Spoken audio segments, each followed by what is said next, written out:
everyone, it's Laura, and today I'm here to talk to you about The Way of Kings. Alright, so I've finally done it. I finished the first book in the Stormlight Archives, and it is a beast. So I have a lot of mixed emotions about this book, because Brandon Sanderson, my goodness, sir, your mind is a fascinating place. This world is so fleshed out, and my brain almost felt overwhelmed sometimes when I was trying to take in all the information. And this is just, I think, maybe a me problem, because at this point I've read a few Sanderson books, and I know how good he is at dropping little hints and things that will pay off later. And so my brain, I'm a very visual person. A lot of the time when he's describing stuff, because this world has entirely different flora and fauna than ours. And so at one point, like example, they're mentioning wagons being pulled by these creatures, these chulls. And as they're describing them more, I'm like, wait a second. Is that like a giant crab creature? And then at just another point in the book, we managed to get like a little illustration, and it's like a crab creature. And I was like, oh, okay. And then because this is a world that is sieged by high storms, which happen pretty regularly, and these things are destructive, and entire towns have to be built certain ways. So like people don't have windows on buildings. From the high storms always seem to come from the same direction. So like they don't have windows on that side of the building, because the houses and buildings won't survive. And everything is basically, every structure or wagons or things they build has to be able to survive these high storms. And so, well, what happens with the plants that have to survive these? They have grass that basically like retracts into the ground and then will come out after the rains. And like, so people are walking on a path, and the grass before they get there kind of hides. And same, they have like creeper vines and trees that their leaves are, it's very amazing and interesting and intriguing. But then this is the first book in a high fantasy series, so you have all of these numerous characters that you have to remember, and then nations and nationalities and their appearances, and then religions are involved, and then settings. It was a lot, and I actually kind of felt a little overloaded at first trying to go in, because even though there's no pressure on me, and it's not like I'm getting graded on anything, it was almost like my mind was playing a game with itself to see like how many things I could pick up that might become important later in the book. And it was very taxing on my mind. I thankfully kind of got over that later in the book, but it did make getting into this book very difficult, because like a lot of high fantasy, you're just kind of gotta go along with certain concepts and events and things and terms, and just kind of make a note of it and then wait until things get explained more later. And in this story, you're following three major characters, and they each have their own plot line going on at different locations. And then you have like the overarching beliefs of the world about the Radiance and the Heralds, and you don't know what's true, because the things are, history is written by the winners. And so you don't know what truly to believe or what's truly going on, and they're just terms, and it's very overwhelming. But basically the story is you're following Kaladin, who grew up father of a doctor slash surgeon. he didn't go to the best schools, but he was apprenticing Kaladin. But Kaladin somehow ended up in an army as a soldier, and then he was branded a slave, and then he becomes a bridgeman in an army. And the whole concept of the bridgeman is just devious. And I'm trying not to give too much away about what happens or specifics because I don't want to spoil this for anything. So, but Kaladin is only, I want to say he's like only 19 or 20 or something. I forget the specifics. This book is 1,000 pages, so forgive me for not remembering his exact age when they mentioned it at the very beginning. But he's still quite young. And I love Kaladin because he is a very charming guy, and he has shown so much hope in people, and he inspires those around him, and he inspires them to follow him and be loyal to him. He's basically a natural born leader, and he's just a wonderful character, and life has just been shit to him in so many ways. But his storyline is hard to read on certain occasions, but I love his character. And so you follow him mostly with his time as a bridgeman. The other things I touched on, basically. This book, from what my friend tells me, each of the books, basically, they kind of go more in depth to the backstory of one character. So this was definitely Kaladin's book, because you do know that he was like the son of a surgeon. And then as the book progresses, you learn more and more about his past, and you see him kind of grow up and learn how he kind of ended up as he did. But when you first start off the book, very quickly you know that he was the son of a surgeon, he was a soldier, and now somehow ended up a bridgeman in this army.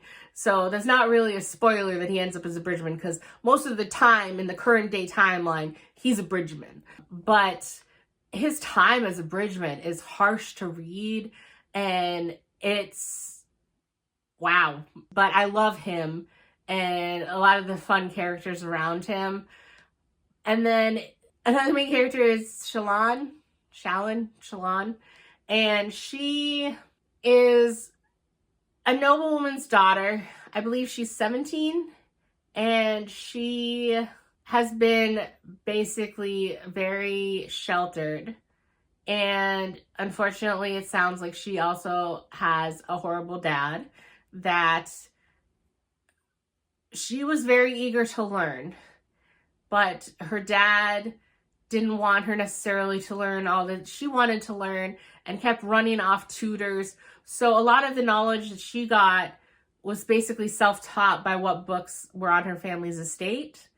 And so she has a thirst for knowledge, and she's just trying to get by and survive. And part of that is that something has happened.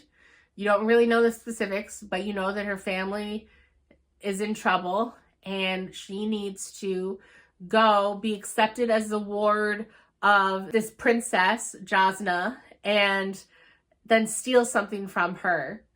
And she's really nervous about it, and Jasna is known for being very harsh and strict and brutal, and it's kind of a delicate balance that she has to strike. And she has no current wards, so being even accepted as her ward in the first place, before even thinking about stealing from her, is a tough thing. And then the religion kind of in this mainly takes place in the kingdom of Alethia. And so one of the main religions that you learn about is Vorinism.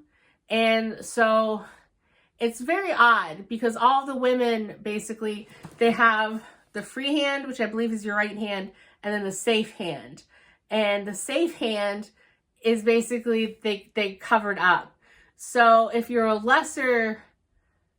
lesser class, you might only wear a glove on this hand.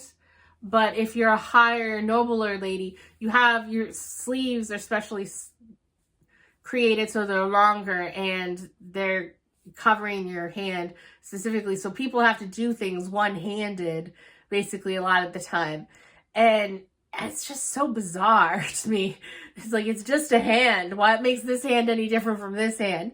But so Shallan is a believer, and so she talks a lot about her safe hand and with her free hand and safe hand.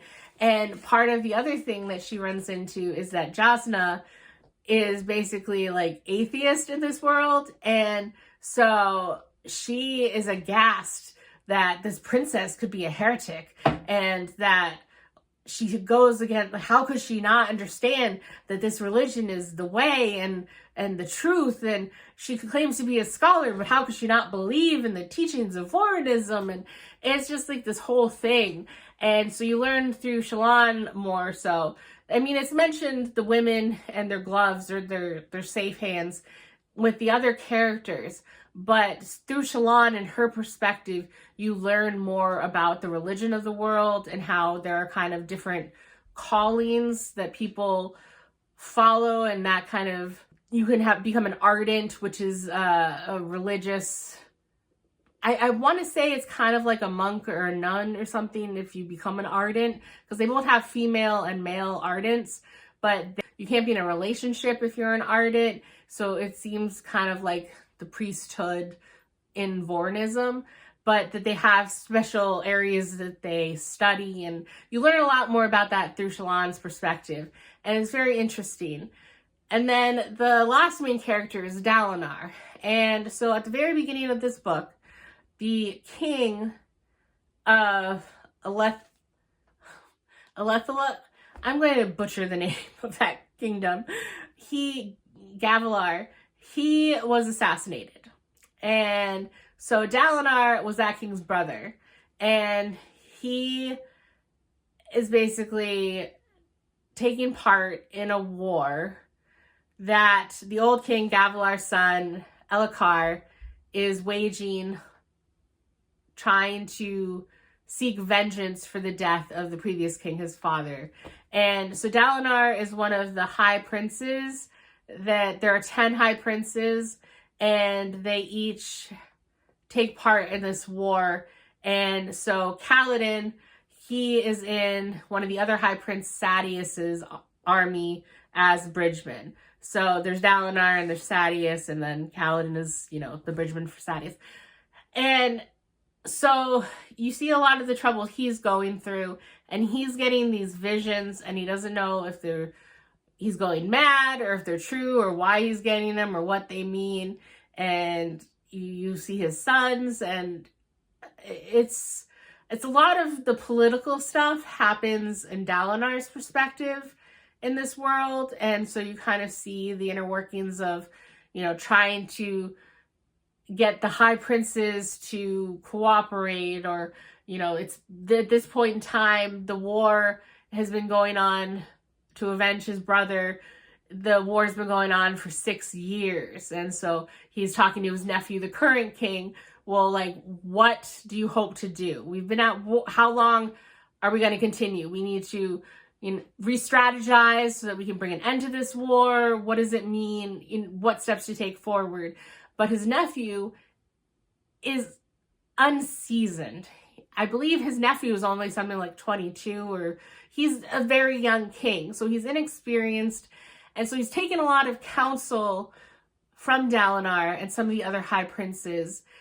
But he also almost just seems like a kid in certain situations. Like, they have, at this point, it's been 6 years. So the battlefield that a lot of these skirmishes are taking place on is called the Shattered Plains. And so basically, it happens a lot of times in long things like this, and entire towns have set up behind the different war camps where they have, taverns, they have houses with courtesans and, other ladies who do favors for men, and restaurants and meeting houses, and they have an arena where duels can take place. And So the king seems to really like watching duels, and he almost seems kind of giddy like a kid at certain points. Like it shows him clapping happily when a duel is taking place and has just ended, and like he's very young and inexperienced, and so you don't always like some of the decisions that he makes, but it's still very interesting. So you kind of get something different from each of the storylines, and then you learn more about things that happened in the past and the lore and the mythology in this world, and how there used to be a thing called the Radiance and how they betrayed mankind. And in the last desolation, you know, we won against the Void Bringers. And do you know what any of these things mean? No. Do you know what exactly a radiant is or what it means? No. But from that time, they've left these shard blades and these armors that are called shard plate, and they multiply the strength of men like 10 times. And these shard blades are super interesting because they cut through anything like rock or walls and floors with ease, but then they don't cut through organic matter. Like if they cut through a person, they basically kind of like sever something with the spirit and the soul. So like if they chop through your arm with the shard blade, the arm will look normal outside, but you lose use of that arm forever. And then so it's like they chop through you, they say like your neck or something like that. It's like they see your eyes burning and then you're dead, but there's no blood. So it's very intriguing, but you don't know the specifics behind them. You don't know what happens. You don't know if the Radiance truly did turn against mankind, because it's been ages since then. And, you know, things get lost to time. And so Dalinar, some of the visions he gets, it's just like, what is going on? What's happening? And so it's a lot to take in. And so I really liked this book. I liked a lot of things that happened. Some of it just kind of blows my mind. But overall, it was a really good book to start off a series. Because obviously, there's a lot of groundwork that you have to lay for something this big and expansive in this world. So while I was overall happy with the little stories the little arcs that we got in this book for the individual characters, overall, it wasn't like a 5-star for me. I gave it a 4.5 because I'm very eager to continue in this world and see what happens and where these characters goes. And a lot of the bigger questions that are posed in this book and things that are left open that I have no idea about. I want to see where they go because I know there will be answers. But this book overall, the events that were happening, it was satisfying, but it felt so small scale in the large run of what you know is coming. So 4.5, I'm very happy that I finished this book and that I read it. And a lot of the characters I really got invested in and I like. It was a great first book in a series, but not quite 5-star for me, but still really, really good. That's it for this video, and I will see you in the next one. Bye!